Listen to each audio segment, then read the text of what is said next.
Hello, and welcome to Liminal History. Today we will be exploring when the Church declared war on ghosts, the forbidden theology of the dead. Before Halloween became a night of costumes and candy, it was a holy war. Not between angels and demons, but between the Church and its ghosts. For over 1,000 years, Europe's priests and popes fought a quiet, invisible war against the dead themselves. To understand why, we have to go back to a time when the line between life and death was not a boundary, but a doorway. In the ancient world, to many cultures, death was not final. The Romans honored their dead with feasts during Feralia and Lumeria. They left offerings of bread and salt to keep restless spirits at peace. In the far north, the Celts celebrated Samhain, the festival when the harvest ended, the veil thinned, and the spirits of ancestors would return home. The living welcomed them with food, fire, and masks, not to frighten the dead, but to be among them, unseen. These weren't ghosts of horror movies, they were family. The boundary between the worlds wasn't a wall, it was merely a meeting ground. When Christianity would spread across Europe, it would inherit a problem. The people still believed the dead walked. The new faith would preach salvation, heaven and hell, but no place for ghosts. Souls went to judgment, not wandering. To the early church fathers, ghosts didn't fit in their system. Augustine would write, "The souls of the departed are kept in places suitable to them." In other words, once you were gone, you stayed gone. But tell that to the villager who saw his dead mother standing by the hearth, or the monk who heard footsteps in the cloister when all the brothers were asleep. Ghosts were stubborn, after all. They refused to disappear, both from sight and from doctrine. By the 5th century, the Church declared that ghosts were not souls at all. They were demons in disguise. It was a clever solution. Every haunting could be blamed on Satan. Every restless shade, every voice in the dark became a test of the faith. But theology has a way of chasing its own shadow. If all ghosts were demons, why did some ask for prayers? Why did they appear inside churches pleading for forgiveness? One bishop in Gaul wrote of a spirit who would come not to harm, but to confess, whispering sins long unrepented. Another story told of a ghostly monk who rang the chapel bell begging his brothers to pray. These weren't creatures of hell, they were penitents, and their existence threatened the Church's most sacred monopoly: control. Control over what happens after death. For the clergy, ghost sightings weren't a superstition, they were heresy. If souls could linger among the living, then God's judgment was not final. Heaven and hell were not absolute, and even worse, the dead could just bypass the priest. A farmer could talk to his dead wife directly, no need for confession. A widow might pray for her husband without praying for a mass. The Church just could not have that. So throughout the early Middle Ages, sermons warned the faithful, "If you see the dead, do not speak to them. It is the devil who mimics their form." Yet, even as the priests thundered from the pulpits, villagers still lit candles for their ancestors. They still left food at the crossroads. They still heard whispers on autumn nights. The faith had changed, but fear had not. And every year, as October turned to November, Europe entered a dangerous time, when the pagan calendar would meet the Christian one. Samhain collided with All Saints' Days. Feasts for the ancestors were rebranded as All Souls Day. But people still remembered what those nights had once meant. To the church, this was no longer a night of welcome. It was a night of vigilance, a holy watch against the wandering dead. In the dark, one chronicler wrote, "The souls of the unshriven gather by the thousand. They walk roads and fields, calling for the living to pray." And so the church's war on ghosts would begin. They did not use swords nor fire, but the pen, but doctrine. They couldn't destroy the dead, so they rewrote them. By the year 1000, the church had a rather serious problem. Europe was haunted. Every monastery, village, and battlefield seemed to come with its own collection of ghosts, saints, and sinners who refused to politely stay dead. And despite centuries of sermons blaming the devil, the people were not buying it. If every ghost was demonic, why did so many ask for forgiveness? Why did monks claim to see their old abbots wandering the halls, muttering about missed prayers? Even the clergy started to whisper, maybe, just maybe, not all ghosts were from hell. The world was filled with people who were neither holy nor wicked. Liars who fed the poor, drunkards who prayed before bed, widows who still sinned but mourned for their sin. Where did their souls go? Europe had become a continent full of restless spirits because theology had left them nowhere to rest. The bishops could not tolerate such chaos. If they could not silence the dead, they would legislate them. And so the church did what all empires eventually do when control begins to slip away. It built a bureaucracy. It built purgatory. Not heaven, not hell, but a vast spiritual holding cell where imperfect souls could suffer, reflect, and if the living prayed hard enough, donated enough, they could ascend. The fires of purgatory were not eternal. They were medicinal. Divine purification by pain. It was punishment with the promise of promotion. And for the first time, ghost stories became useful. When a monk claimed to see a spirit wandering the abbey grounds, the abbot no longer called it heresy, he called it evidence. The souls of the departed were reaching back through the veil, crying out not for vengeance, but for intercession. The church had discovered a way to tame the dead by turning them into proof of doctrine. In France, a bishop recorded the account of a soldier who met his fallen comrade on a moonless road. The man's face glowed with embers, his eyes hollow with torment. He begged for prayers to end his suffering. Days later, after a mass was offered in his name, the soldier returned once more, radiant, peaceful, finally silent. These stories spread faster than the plague. They eventually carried authority because they came from men in robes, not taverns. Each tale was a sermon, each haunting a divine warning. But this new theology had a price. If the living could pray the dead out of torment, then salvation could be negotiated. Masses could be paid for, indulgences could be bought, the poor prayed, the rich purchased. What's changed? And heaven began to sound like a market with admissions fees. Still, the people accepted it. They needed to. For the time, death had shades of mercy. And if the dead could be redeemed, perhaps, just perhaps, they could also forgive. By the 13th century, monasteries had become clearinghouses of souls.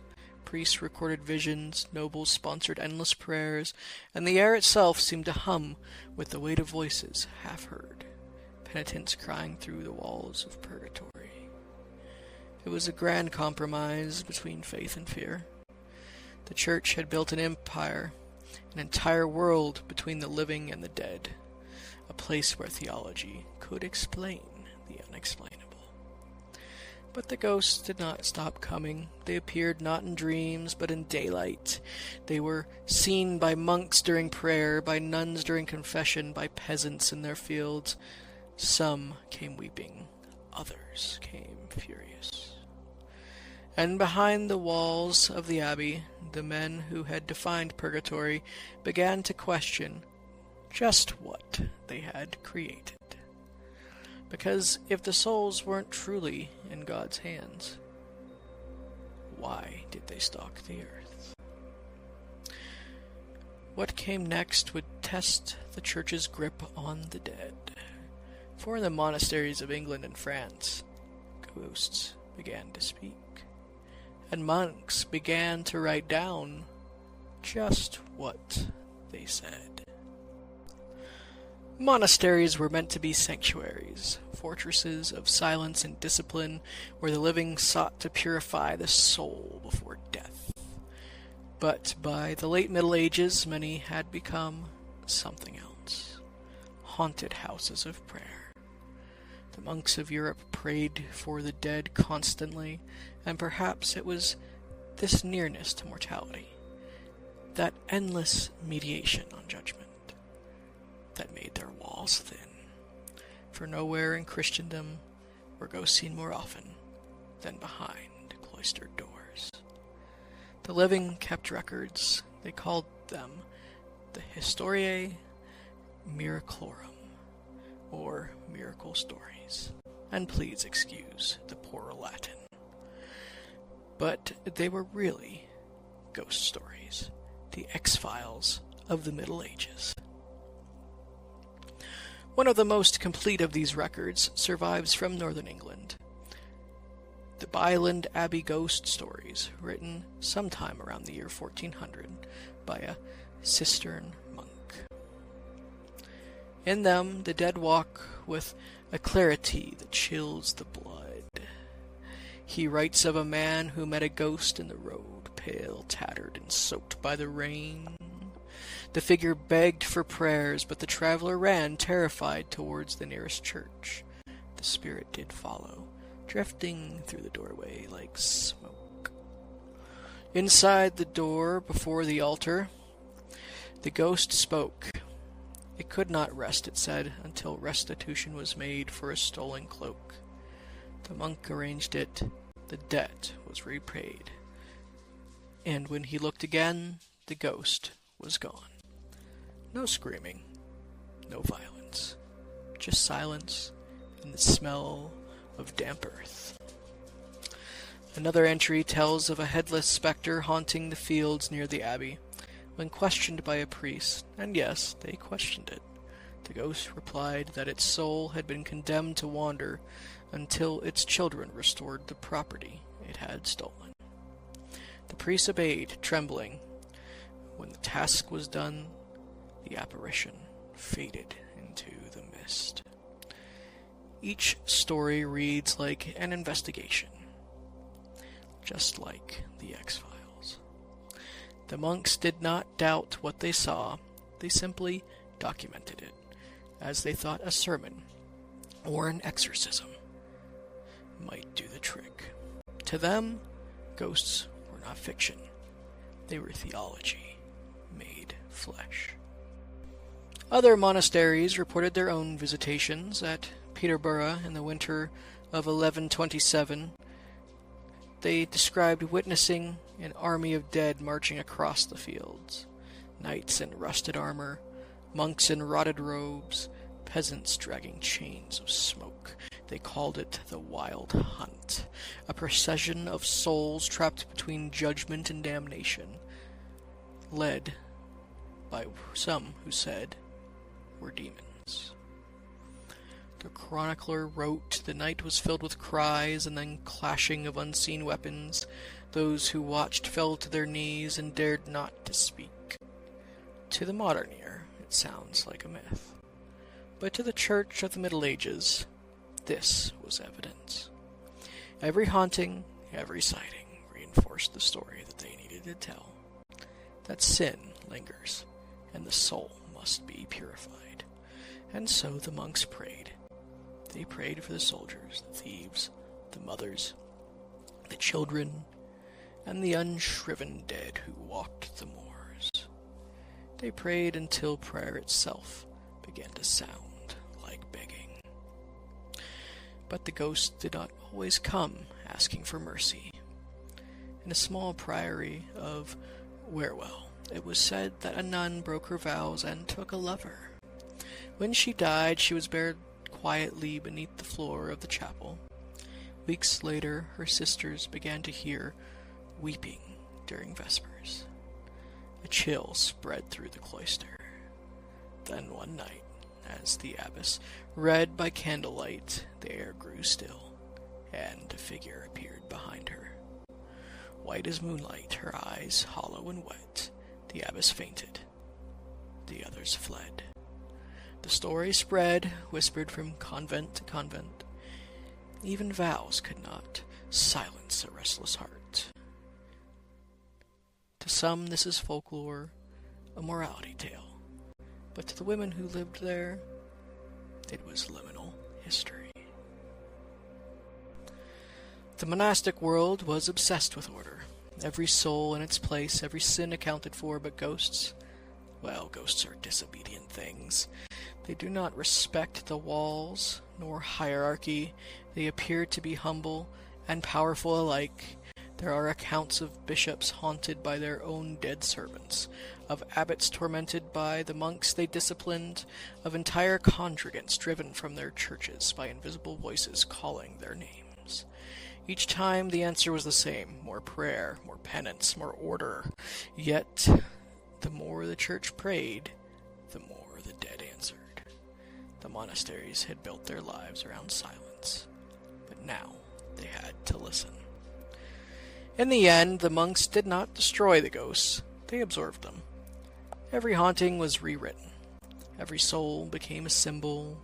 The dead were no longer outlaws of the afterlife, they were citizens of Purgatory. The church had won its war, but at a cost. It had turned mystery into management and grief into paperwork. And still, beneath it all, people continued to see what they were not supposed to see, because theology can close its books. But the earth never forgets who lies within it. By the 16th century, the Church's vast empire of the dead began to crack. For centuries, Europe had lived beneath the weight of ghosts. They prayed for them, paid for them, and feared them.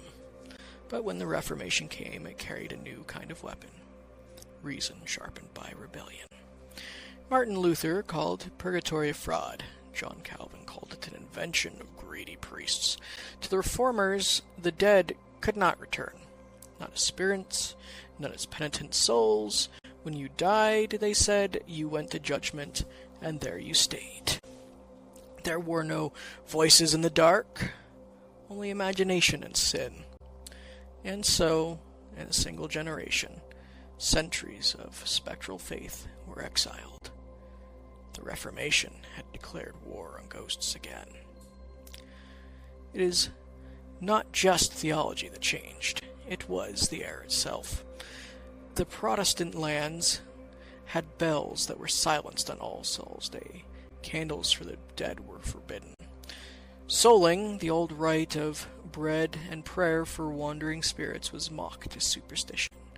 The living were told to stop speaking to the dead and to stop expecting an answer. But human memory is older than doctrine, and silence has never been strong enough to hold the dead. Even as pulpits would once again thunder against ghosts, people would keep seeing them. In Scotland, in Germany, and England's green valleys, men and women still woke at night to the weight of that familiar hand on the bed, still saw faces in the windows, still heard their names whispered through the breeze. The church could change its story, but the souls, it seemed, could not. The ghosts that once spoke theology now turned to folklore. No longer spirits from purgatory, they were now revenants and the white ladies, the phantoms of regret. The same stories the monks had recorded by candlelight were retold in taverns and around fires, their meaning stripped of penance. Their fear turned human, and yet beneath the surface they were still prayers, still attempts to give shape to the longing for those who could not return. In Catholic countries, Purgatory endured, and so did the rituals that surrounded it. All Saints' Day and All Souls' Day became nights of remembrance, candles lit for the faithfully departed, baked bread for wandering spirits, families gathering to honor the thin boundary between life and death. And as these traditions crossed oceans, as Irish and Scottish immigrants carried these stories to the New World, they met other rituals, Native American, African, and European alike. And from their mingling, a strange new night emerged. The masks of Samhain, the candles of All Souls, the laughter of children in the dark. Now we have Halloween, a night when the world pretends it no longer believes in ghosts, but acting as if it does. The church may have silenced its ghosts, but it never destroyed them. It only changed their names. They now live in our stories, our rituals, our unease when the house creaks at midnight. The theology may have burned away, but the fear remains, a kind of sacred nostalgia for the mystery that once held the world together. The living still talk about the dead, even if they don't admit it. Every photograph kissed, every name whispered into the empty air, every candle lit in memory, every vigil. Each one is an act of faith older than the church itself. The church declared war on ghosts, but ghosts have patience. They wait in the walls, in the soil, in the stories that we tell to make sense of our own endings. Every October we call it Halloween, a feast of saints, a carnival of masks, a night when we open the door to strangers and pretend we don't recognize what's standing on our threshold. But deep down we know the dead never left. They were simply waiting for an invitation. This has been Liminal History. If you'd enjoyed my content tonight, please like, share, and subscribe. Thank you. Goodbye.